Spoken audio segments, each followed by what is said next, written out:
5.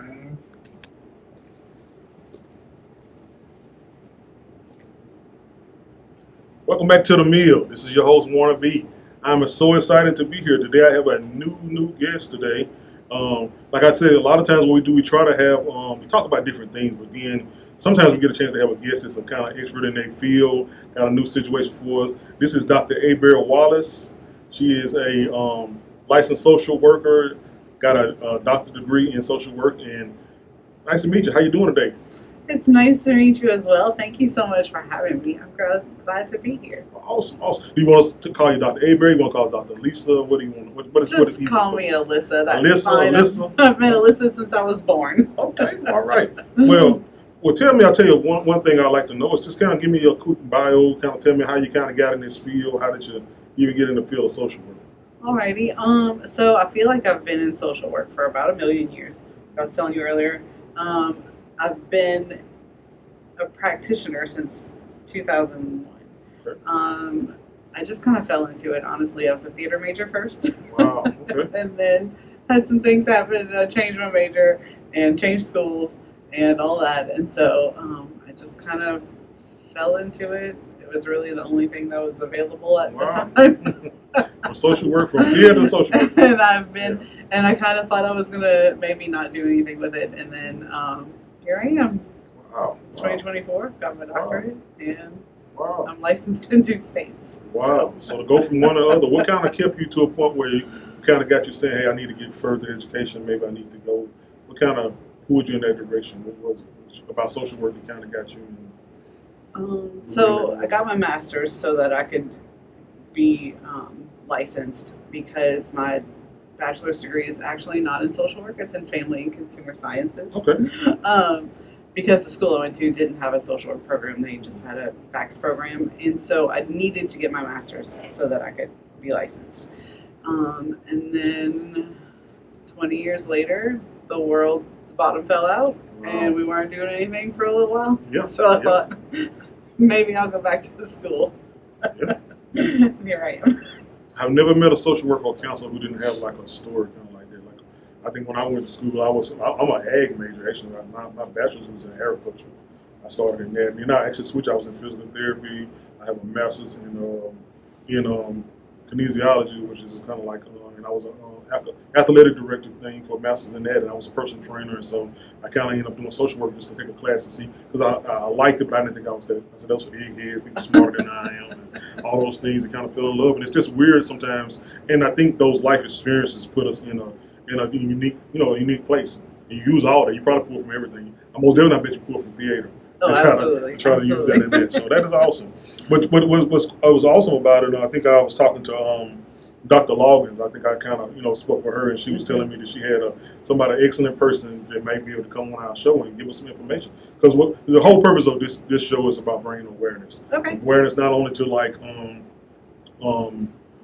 mental health and addiction and relationship. We also talk about relationship couples therapy, but also about just things that affect people. And so I think one of the things that kind of ties into what you're talking about is compassion and fatigue. So that was kind of unique. It was a different thing. When I was telling a person about it, I was like, wow, that's something I hadn't heard of. So can you give us a little, and I'm going to listen, because I'm a talker, but I'm going to be able to listen this day, and kind of you be more of the expert on that. So tell you what, just kind of give us whatever you got. Just be ready.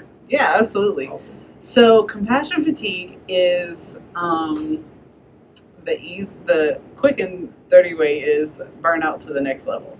Wow. So in pulling all that out, What about burnout? What is burnout? Burnout is like, we can all have burnout, right? Okay. Students can have burnout, teachers can have burnout, policemen can have burnout, landscape artists can have burnout, Okay.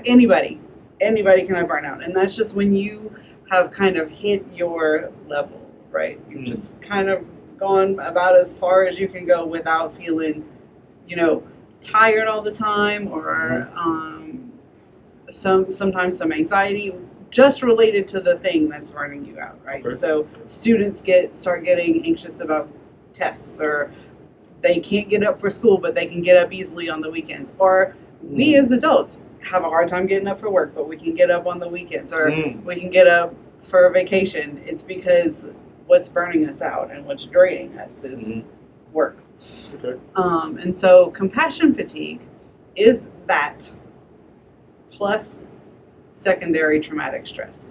Wow. Okay.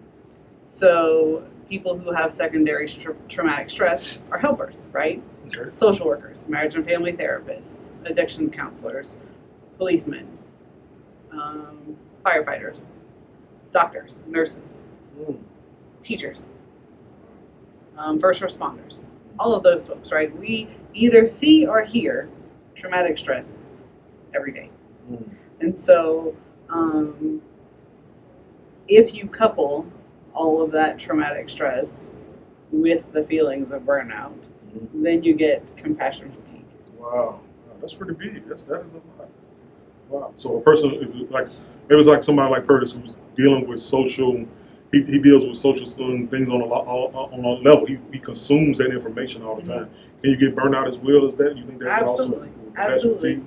seeing the things in the world and not changing and wanting to change that? So that can affect, not even just those people as well. Right. Okay. So it's not necessarily folks who have those titles, I guess, but folks who deal with social justice, right? Wow. Because you can absolutely, there's traumatic stress going on with social justice and people who aren't receiving social justice. And we're seeing things like police brutality, or we're seeing things like generational trauma in certain groups of people, right? Okay. Indigenous folks, Right. Black folks. Right. There's generational trauma that comes with being in those groups. And so if you are working, right, we have a lot of folks who work for social justice who don't have DSW behind their names. Right. They just do it because it's what they do, because they're called to do it. Then yes, those people can absolutely have compassion fatigue because they can get kind of that regular burnout with that, but they're also having all of this traumatic stress to do with it. And so, we're seeing it in a lot more people. It started out with just nurses. The first time the term was used, it was dealing with nurses. And so it's kind of grown since then. When was it first brought about? When did they first start talking about that? In the 90s. In the 90s, okay. What was happening? It was relatively new. So the first person to use it just figured that nurses' burnout was different than everybody else's. And then a social worker looked at that and said, not really. Let's look at what's really happening, and discovered that it was the traumatic stress and burnout that did it. And so he started studying how helpers were affected. Wow. And so he kind of grew it. Wow. So that's kind of like when you think about police officers and all, seeing the same thing. We call it kind of like almost kind of like being numb to a point where they see so much violence that, and I have clients that come in sometimes and they, almost like PTSD almost to a point where they've seen so much things like that they don't have any kind of feeling about anything. You know what I'm saying? To a point where they're numb to to pain, numb to suffering, numb to a lot of these things, or they see only the bad in the world to a point where they go and they don't see anything good in the world sometimes. So that's fatigue. I guess they're tired of seeing it. Absolutely. And I think I'm kind of like that almost on things like things that happen sometimes like to African American people. You've seen so much of it to a point where you're just kind of like just tired of just seeing enough things to a point where I don't watch the news. I don't watch news at all because it's almost fatigue. So that's awesome. I've never heard of that compassion fatigue. I thought it was almost more like a person where they're kind of like tired of being nice to people because they're, because people need to, hear something else because that has not gotten anywhere. So. Right. And sometimes we feel like we're tired of being nice. Yeah. But, compassion actually works on the dopamine receptors in the brain. Okay. So you actually feel better when you're compassionate. But, so there are some folks who say, well, compassion fatigue is not really, you shouldn't say that because compassion doesn't fatigue. Well, no. But in your role as somebody who provides compassion, you are exposed to secondary traumatic stress. And so that's where you get this compassion fatigue. So in all of these roles, we also experience compassion satisfaction. Okay. And so the good thing is, though, that just because your compassion fatigue is high, it doesn't mean your satisfaction is low. So you can still have a great amount of compassion satisfaction, which is why we keep doing our jobs. Wow. Okay. We just need to get some help when we need it. Okay. So it's different. So the satisfaction part is coming from, just doing what you do. That's kind of like the intrinsic reward you get from doing the things you do.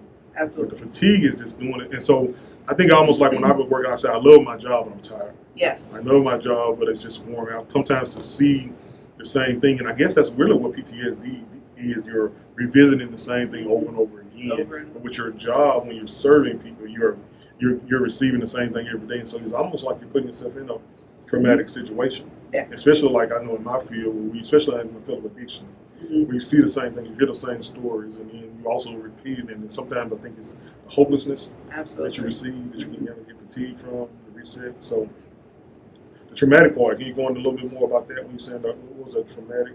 Sure. So secondary traumatic stress is, it basically has the same symptoms as PTSD, but it's if the trauma happened to you and then you tell me about it. Okay. And then next week you come back for therapy and you tell me about it again. And then next week you come back for therapy and you tell me about it again. Yeah. So my being constantly exposed to your trauma gives me secondary trauma. It's the, what is that called? It's the, where it is, what is that called? What is that? I'm trying to think of the name of that. What is that? But I know what you're saying. You're saying you're experiencing it. It's almost like they're putting it on you almost. Right. So you kind of take a little bit of it, but it also. Yes, you take a little bit onto you. And so you do have. Projection. Projection, that's the word. Absolutely. Yeah, projecting. Secondary traumatic stress is real. Wow, that's awesome. We can't just tuck it in, Yeah.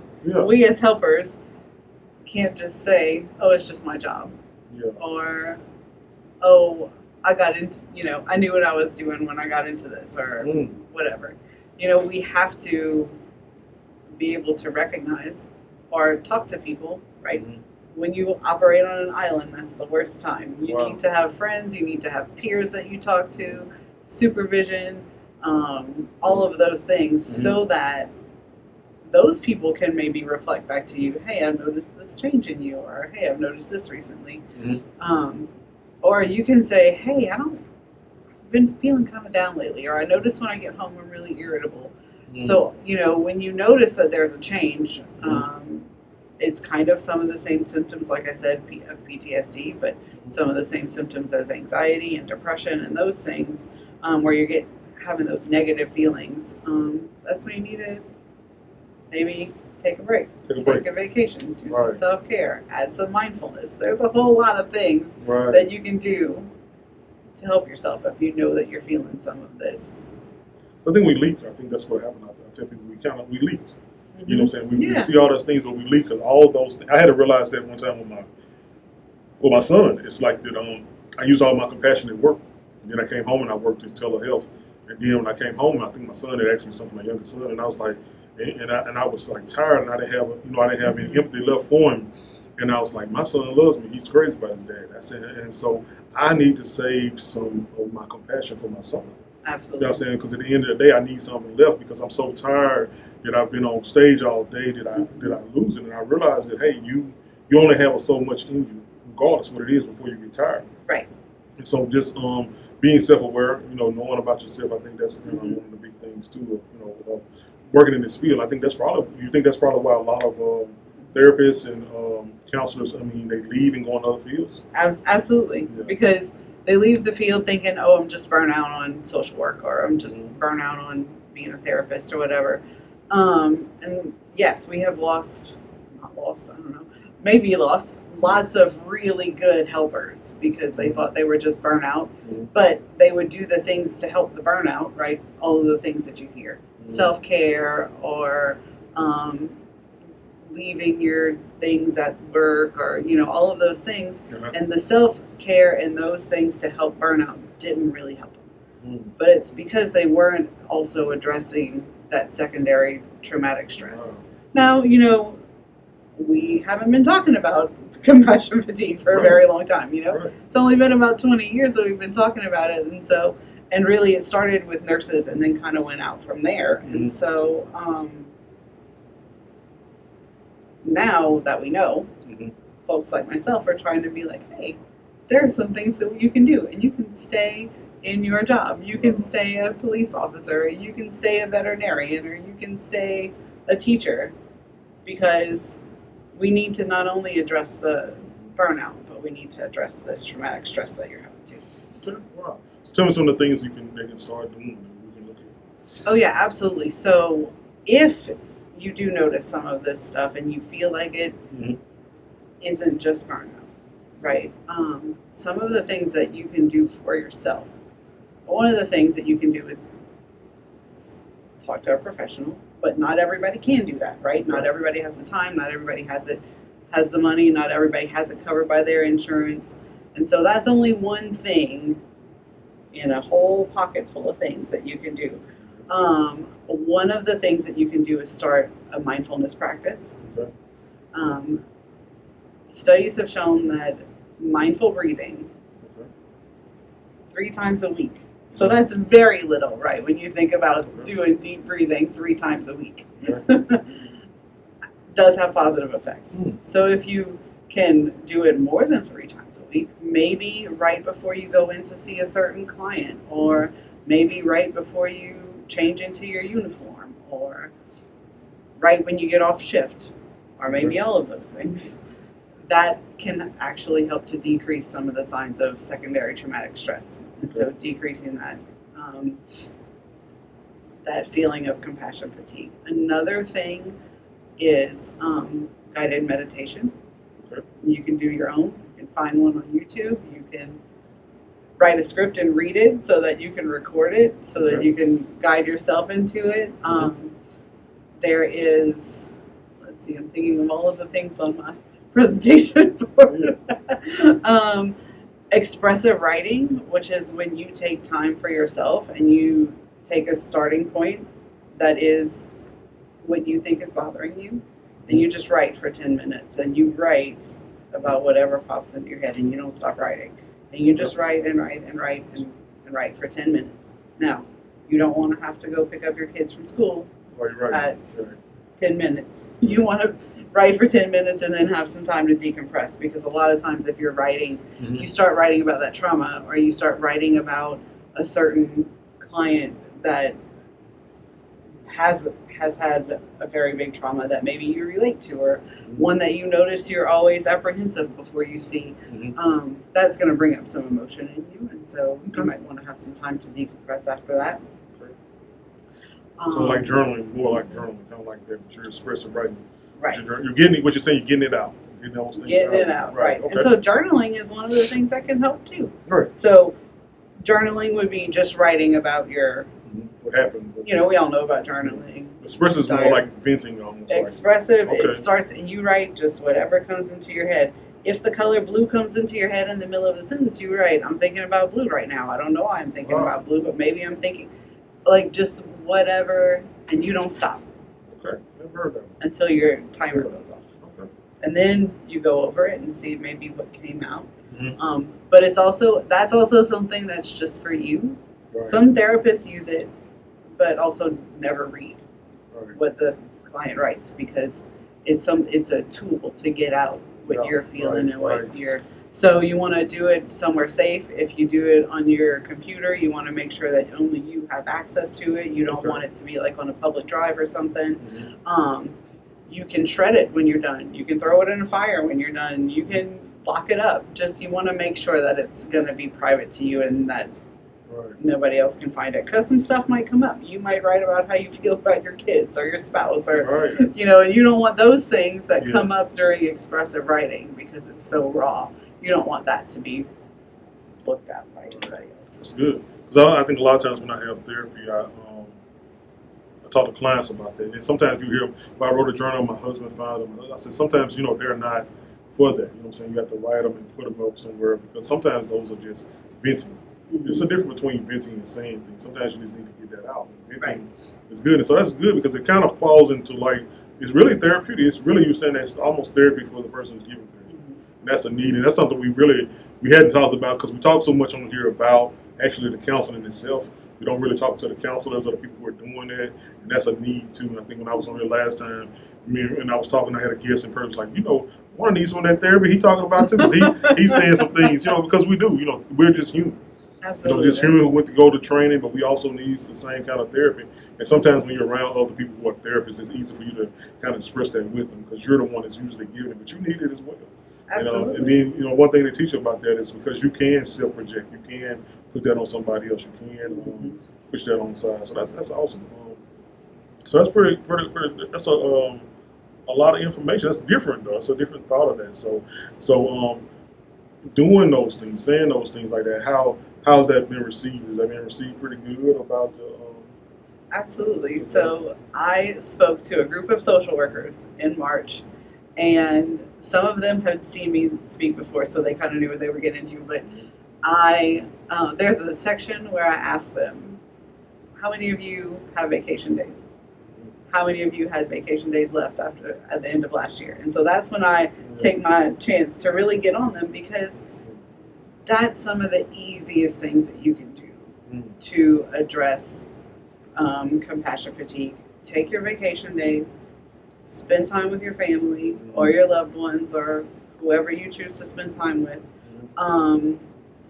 Take a step away, take your weekends.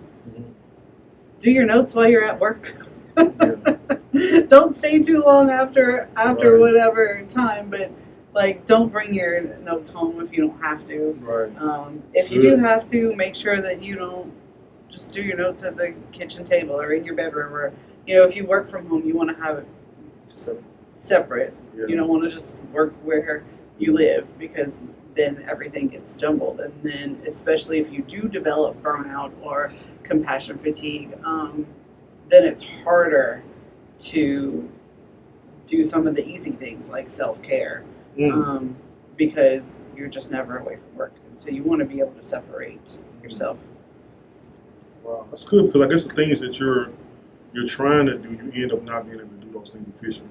Right. Because you can't really help people if you're hurting. I think that's one of the things I tell my therapists is that, what I'm saying, if you're down, if you're sad, or you're mad, or you're upset, or you and your husband had a fight, you're not helping anybody here. No. The best thing you can do is get back, get okay, get rested up so that you can kind of deal with this thing, because you need a break from it. Because dealing with mental health, it is a tiring. People don't think about it, but we call it people in an hour. I get tired of people so long. Yeah. At the end of the day, because people have all these different kind of issues, and if you're a listening ear, they'll dump it on you. You know what I'm saying? It's okay to get it, but if you care about people, you're empathetic. And that's what me and Per's talking about earlier about sympathetic and empathetic. If you're a person that really feels and try to do it, you kind of take on those feelings, and it can be a heavy weight. Yeah. And sometimes we don't know how to sit it down. You know what I'm saying? So learn to sit it down so that we can go play the long game and do that. And that's one thing we try to do here too. Is when we get a chance to be off, we try to be off and be with our family and take time, because when you're serving even this way, and sometimes, like I said, the reward is short. Even though you feel the intrinsic reward, but you also have that thing where, you don't get a lot of return sometimes. Social work and helping people, it's not the biggest. And entertaining people, you can make money all day, you can get a lot of people, but, really trying to help people where they are, is sometimes the reward is few.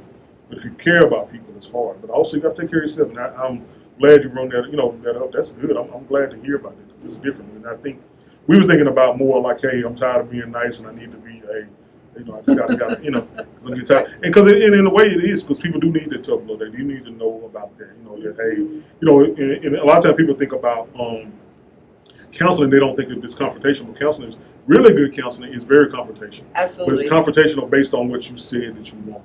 Right. So if you come in and you say, hey, I want help with learning how to communicate, and I tell you how to communicate, then I talk to you and you say you're still not doing those things, then my job as a therapist is to confront you on what you said you want. Right. This is what you told me that you wanted, and you're not doing this thing. You're saying you want a better community of like this, but you're not doing anything. You know what I'm saying? So what are you doing toward that? And that's that's really how it's supposed to be. You know what I'm saying? It's not all about it's so nice, and it's it's about confronting people on what they're saying, because that's why you come to therapy. So. Right. But also understand that. But that's really awesome. That is an awesome thing. So anything else about compassion fatigue you want to add on there? Just that helpers need help, and so don't be afraid to ask for it, because I threw in a little bit before, one of the ways that you can help yourself is via mental health services. And so a veterinarian I spoke with while I was getting my doctorate, told me that she's always had a therapist, and Wow. that's one of the ways that she's dealt with. Wow. Because veterinarians get compassion fatigue because they not only have to deal with animals, but they have to deal with the humans that the animals come with. Right? That's terrible. Yeah, and they lose 100% of their clients because animals live shorter than we do. You know what? I never thought about it. Sometimes they are the active hand in losing those animals. And that's really my area of specialty right now is working with veterinarians. So never thought about that. Never had that in my mind. In that interview, she said she's had a therapist for a long time.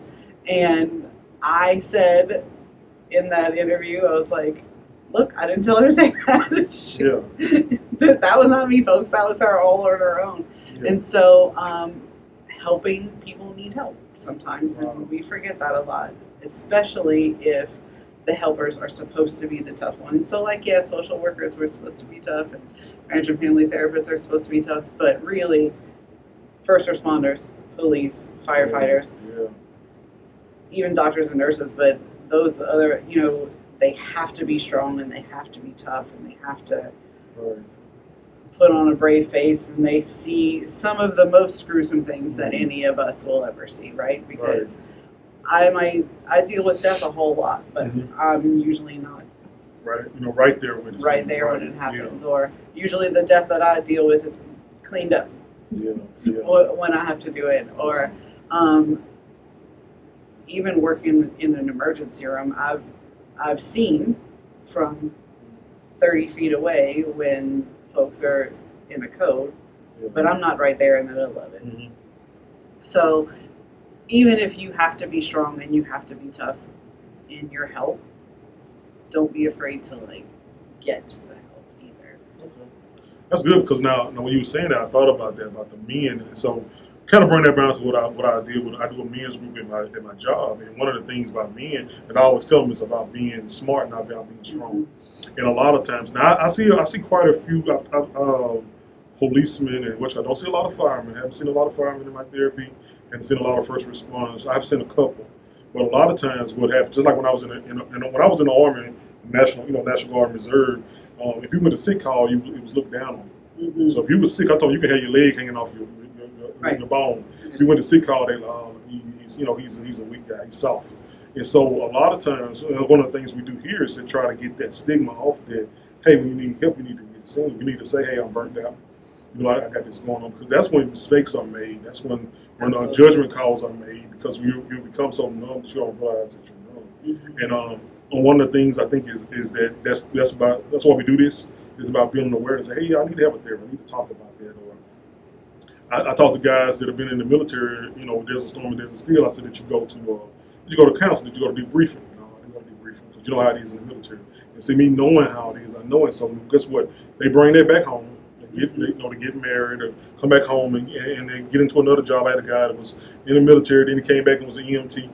So now, guess what? Now trauma again, death again, hadn't dealt with it, and so then 5 or 10 years later, he's in a marriage and he's having all these issues and he don't know what's going on. I said, you never dealt with the first thing. They end up seeing me in the ER. Right, and then it's stacked. And now I got to use something. Now I got to get on some kind of I'm on opioid, or I'm on real drugs, because I haven't dealt with it. And it's the seeds it's planted. And so when you don't get therapy, when you don't deal with those things grow. You know what I'm saying? And so especially with men, and that's one of the reasons it's not about male, but we're one of the least people to get those help. That's like doctors. I go to the doctor the least probably out of people. My wife goes to the doctor. She'll go to the doctor. But me, it's gonna be a minute. I'm gonna go to the dentist because I like my teeth. but like the doctor, I'm not gonna go to the doctor. You know what I'm saying? I'm not gonna take a aspirin too fast. And so mental health. The only reason I probably didn't do any mental health is because I studied it. Because I remember when we first did group therapy when I was in college, and I was like, I'm not going to tell these people my business. And they was like, in order for you to be able to be a therapist, you need to learn it. So before I knee it, I was telling everything. I was like, yeah, this happened, because it was therapeutic. I saw that it was so much, help in that group. Because when you hear somebody else be brave and they tell what they go through, it's easier for you to be brave. It's like, they can tell that. I can share at least I can share this.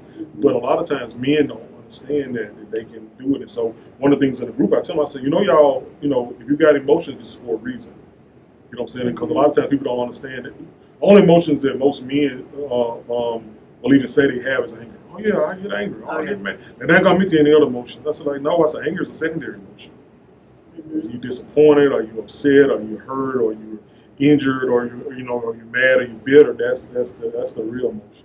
And so you got to deal with that. So anger is just something that just came out of that.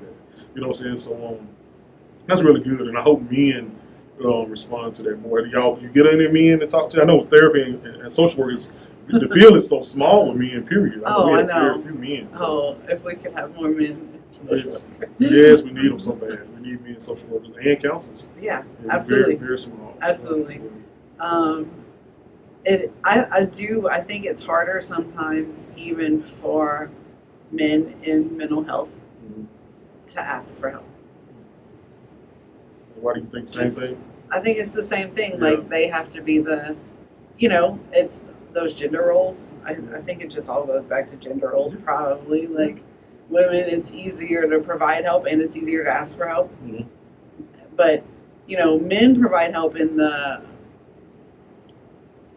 stereotypically, like, I'm going to save you kind of thing. Mm-hmm. Protection role. Protectors, saviors, those things. And so if you look at our field, right, in mental health, there's so few of you guys. Right. But if you look at police officers and firefighters, it's flipped, right? So those folks who are protectors and saviors, I'm so glad to see more women joining those fields because we can protect and save too. Mm-hmm.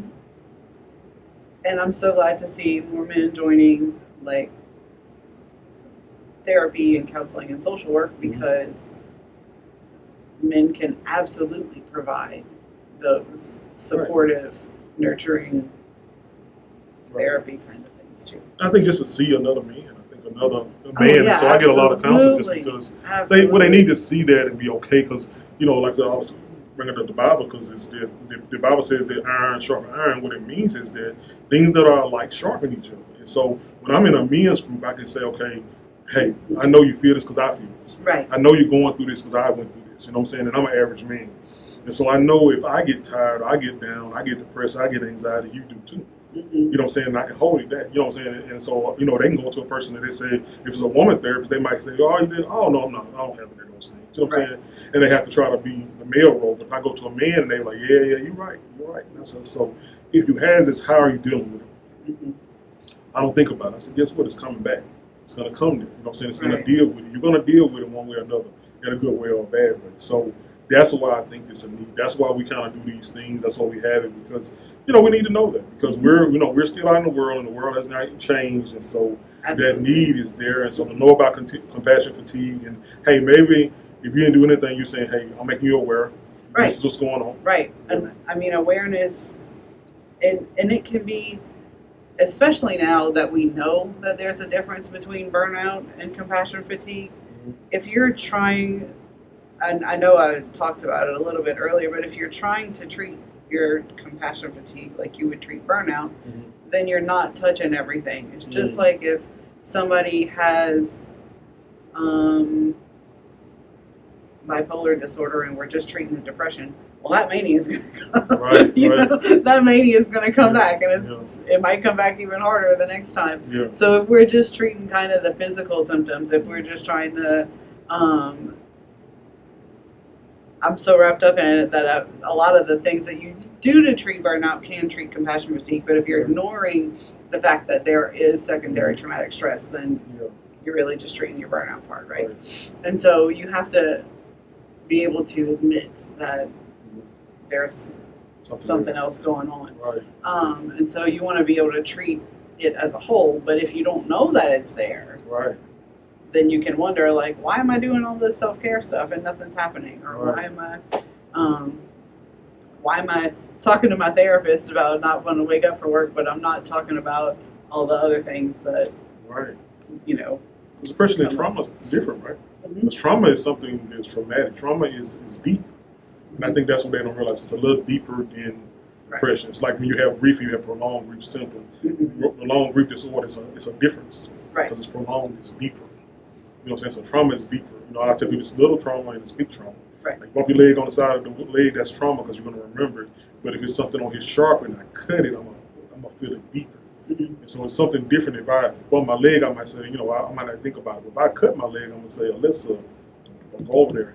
Right. It's different. It's sharp because it just, you know, I relive that. You know, when I see it. You know what I'm saying? And so trauma is different. And so understanding the trauma and being aware of the trauma is good. So yeah, and then also you can be aware of it. Hey, when I see myself getting that way, I can kind of like cut it off at the edge, and so I can realize, hey, you know, now I need to take some days. I need to do some of these things you're talking about. So that's awesome. I'm glad to hear you shared about this. So that is so awesome. Yeah.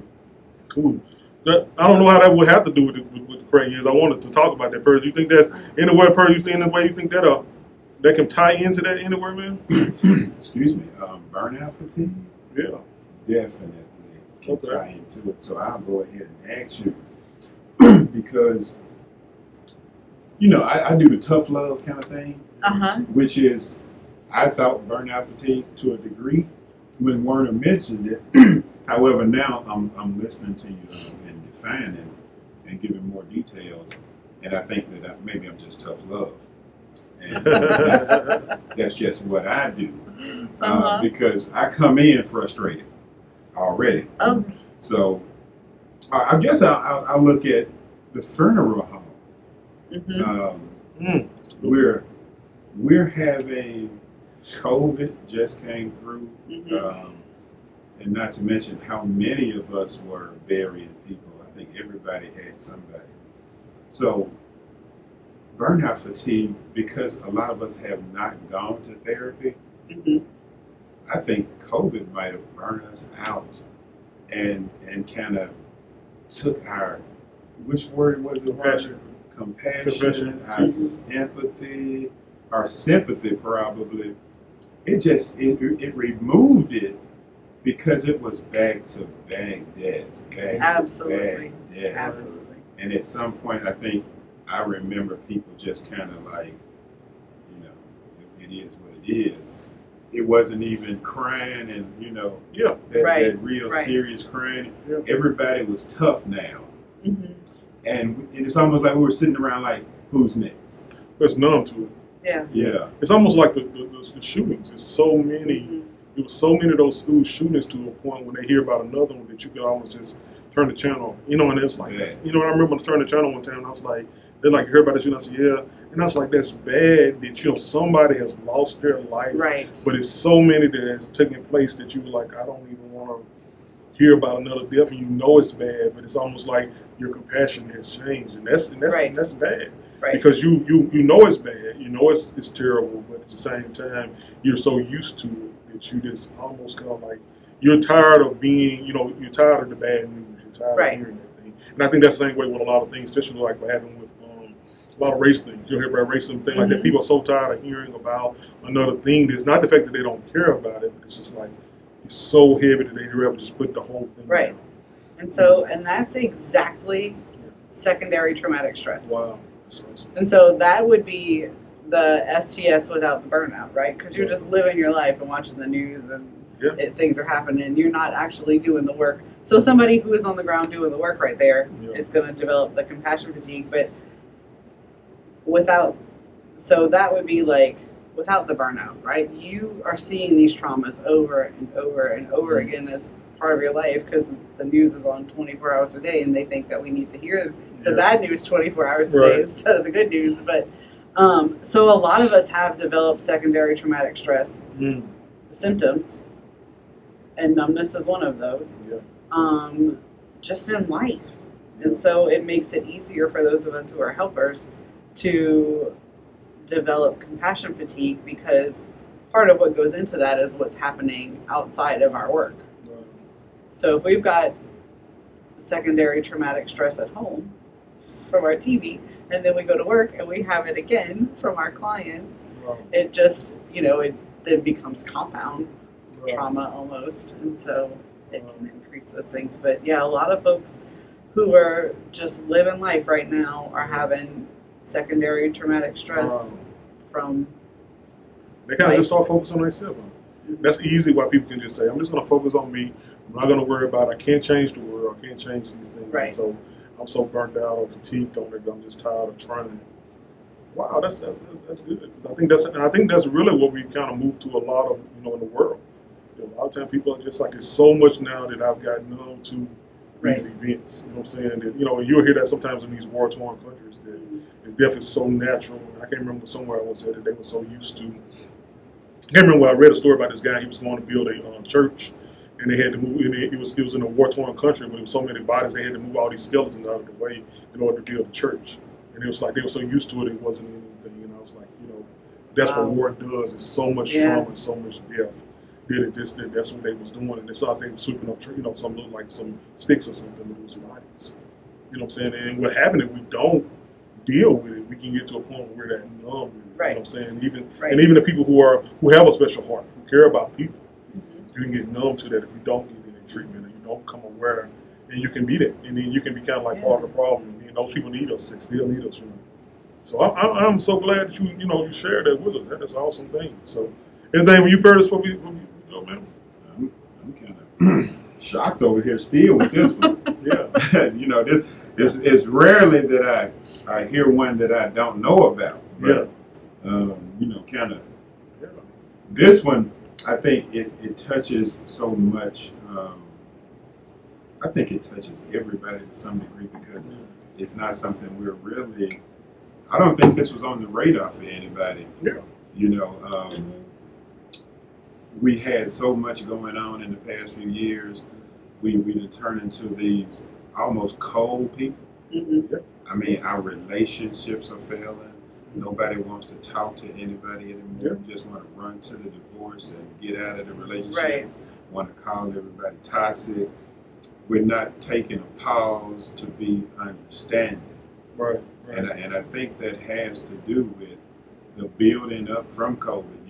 We in this shock and awe first. We can't go anywhere. That's trauma. And then when we talk about the kids, remember last week we were talking about that trauma sets you emotionally. Oh yeah. So absolutely. Yeah. What are we going to be dealing with in the next 5-10 years if we don't get these people into some type of treatment? Yeah. Absolutely. Because the children are COVID frozen. Because I think divorces went up during COVID with death. So we put these kids through so much in the past 4 years. Yeah. Absolutely. Yeah. So it changed the landscape, changed the world, how we look at things, and you mix all that. Because like I said, with COVID, it was so many deaths, and so many things, and so many grieving.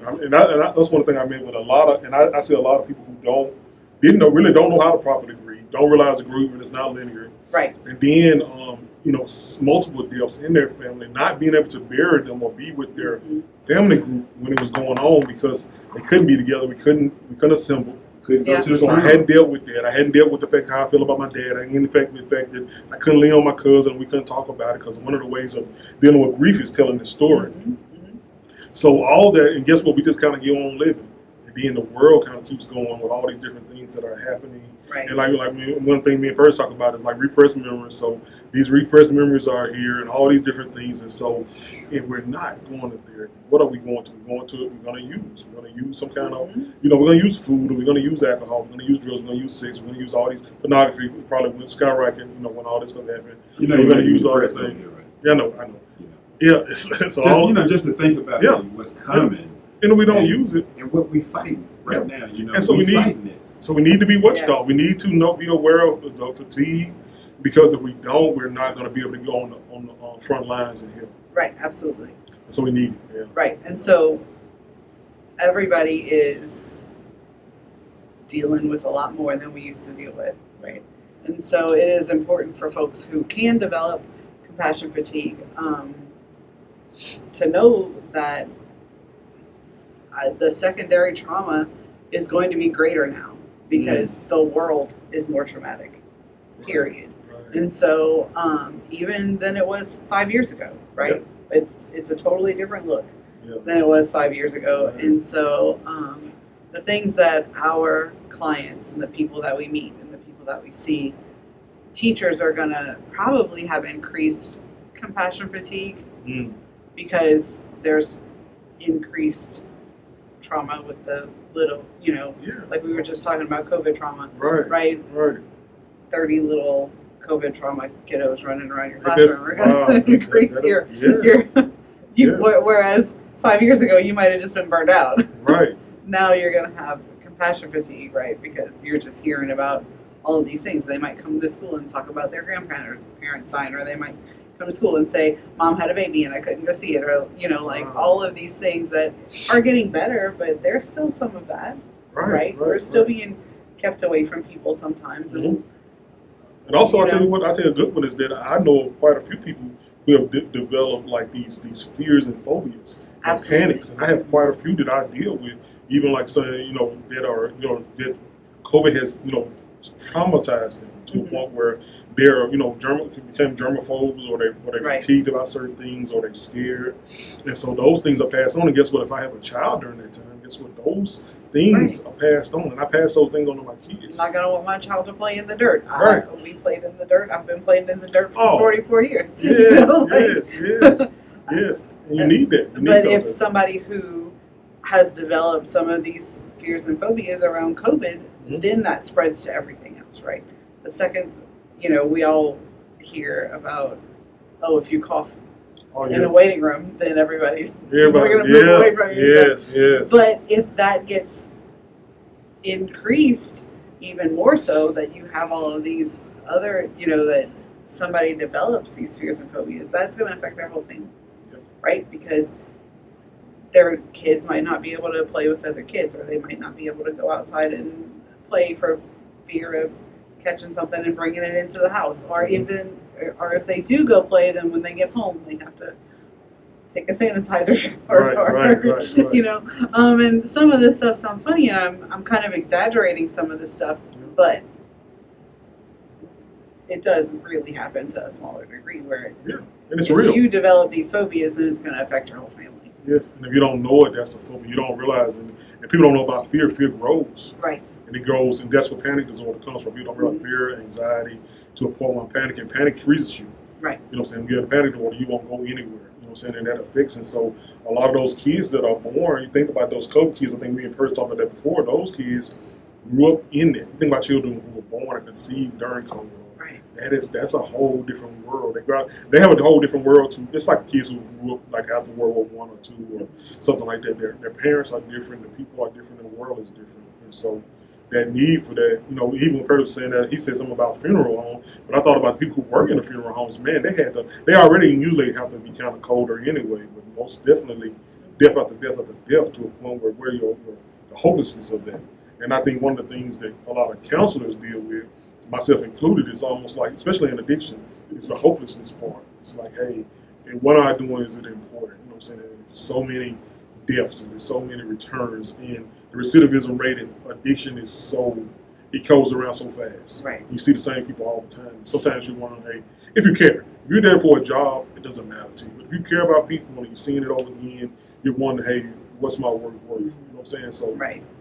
I think the need, what you're doing, like I said, is great. I'm so glad that you're doing those things you're doing, because that is most definitely eye-opening, you know what I'm saying, realizing it's not just burnout, that you also can be, traumatized by that. And so I'm so glad that you're bringing awareness to it, because that is a most definitely need, even for myself, you know what I'm saying, because even my field, I think when you're higher, up, it's hard to take off, and I do take more time than I used to. I probably need to take more time. I'm tell my boss to him and say, Alyssa told me to take off. Tell him that. I need a week off. First, I need 2 weekends off. You got it, man. You know what I'm saying? So we can kind of get, because really, like I said, in order to be able to do what we do, we need to have that time, and we can kind of reset. So that's good. We all need to take a little vacation. Yeah, Percy one too. Yeah, but anyway, she hit me real good with this one here today. Yeah, this is awesome. I was thinking we finna talk about tough love. Yeah. No, this ain't tough love. This is a little bit different, and I'm very excited about doing some research on this one, because this is a new one. So I'm totally kind of like, I don't know nothing about this. That's not what I thought. So having the professional here really makes a bit of a difference, and it's just so much going through my mind right now. I'm like, from funeral home to the fireman to the nurse. Yeah. Like, imagine the nurse during COVID. Yeah. And Started with we don't even talk about the let's use ventilators. Oh yeah, you know, I forgot about and that. how many people those nurses had to watch Wow. disappear Yeah. because Yeah. they had the wrong treatment going, Right. and you got to live with that. And, just that by itself. Wow. And then when we throw in, I don't even know what your government is actually doing, but during COVID, I have some articles where they were laying off nurses. So then we had all these nurses become travel nurses. Right. Yeah. So I'm still trying to understand what is the government's plan for the people. It seems like it's taking our situations and making them worse for the people who are trying to make them better for all of us. And that gets me upset because of the same thing they did during the crack years that we talked about, how they closed the mental health facilities in the 80s when crack hit, and all those people, they let them out on the streets. And then the families didn't have anywhere to send anybody with mental health issues. So these people are now homeless. We got veterans all around the place under bridges. And the police, my goodness, are called to help in any situation, and they're asked to be therapists, law enforcement, counselors, daddy. That's what pisses me off the most is that they close those mental health facilities and they put that on the back of the police. Yeah. The person who has, what you said, fatigue. Fatigue. Yeah. He got it. He and her got it the most. Oh, police most definitely have. And then they have to deal with these mentally ill people, and they're trained to say, if it's a threat, shoot it.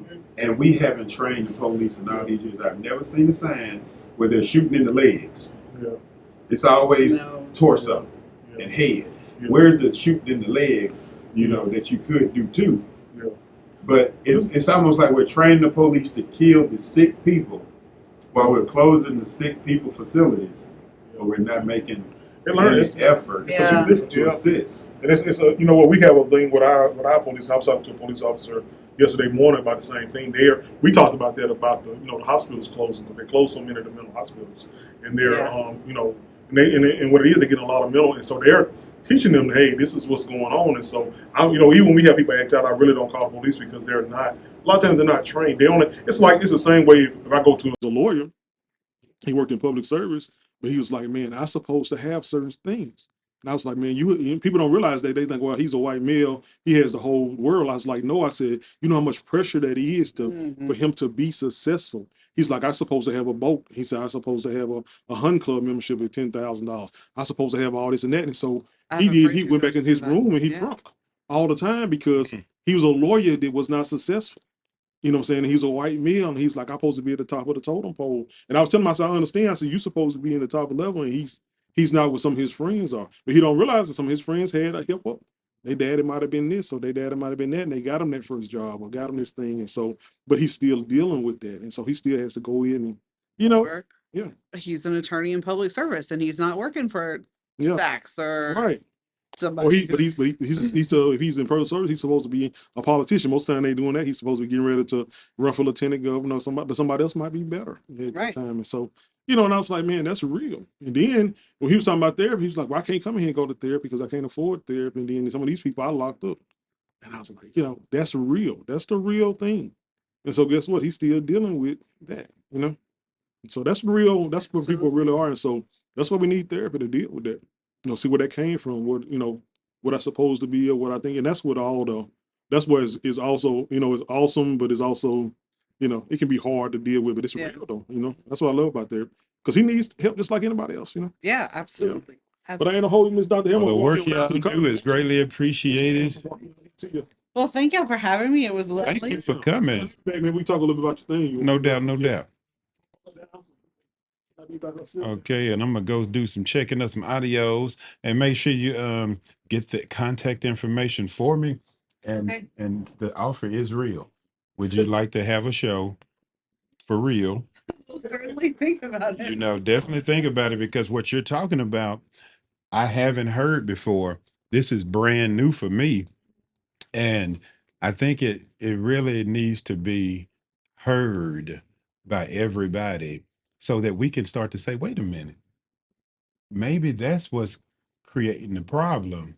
And let me go talk to somebody before I run to this divorce or run away from the job. Because the one thing we can't lose right now, and Warner knows it, with the crack years being revealed as the forgetting part, we cannot afford to lose our therapists right now. We're gonna need y'all like never before. Next couple of months, because I got people right now talking about they remembering stuff. And that, when we start talking about it, they start remembering, they're gonna need you guys' help. All right.